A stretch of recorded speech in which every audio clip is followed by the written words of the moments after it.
Now that we have a successful venture capital funding, we want to find out, well, what portion of the company do your venture capitalists own, and what portion of the company do you own?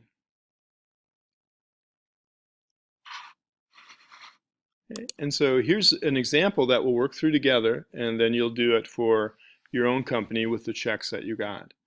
So you go to my company, D16 Digital Dungeons, okay? And so we specialize in school prisons that keep children hostage via their digital devices.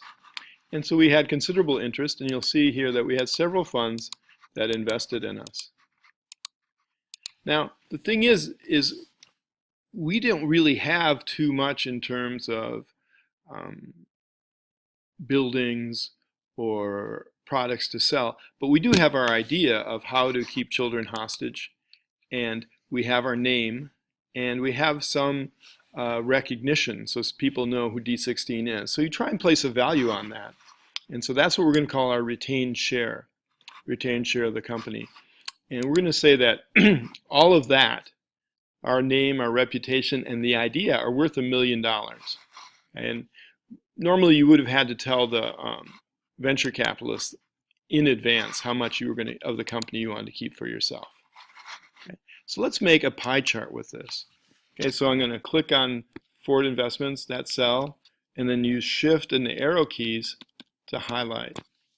I'm going to go up to Insert, and I'm going to say Insert Chart. Okay, and when we look at Insert Chart, we see that the most interesting thing usually is a pie chart. And it'll say, well, what percent do we own? Okay. And we say, oh, there it is. There's our pie chart. We're going to insert that chart. And then one of the options that you have is to move to its own sheet. So we're going to move to its own sheet, chart 1, and we'll rename that. Okay, so we'll rename it to Digital Dungeons pie chart. And you could do some more stuff with it. But what I'd like you to do is take a look at this, and you see that the retained share, so in a company it often is like a voting democracy, and you'll see that I've retained over half of the company. So I can still make the decisions even though a lot of people invest a lot of money. I set it up so that the part that belongs to me is still over half. That's not always something that is possible, and at some point your investors get to tell you what to do. But in this case, I still get to make my own decisions because they were willing to let me control over half of the company. And now we're going to talk about how to do it, same thing for you. So what I'd like you to do now is to do the same thing that I've just done within this spreadsheet. So you're going to create a new tab. And so let's say, for example, that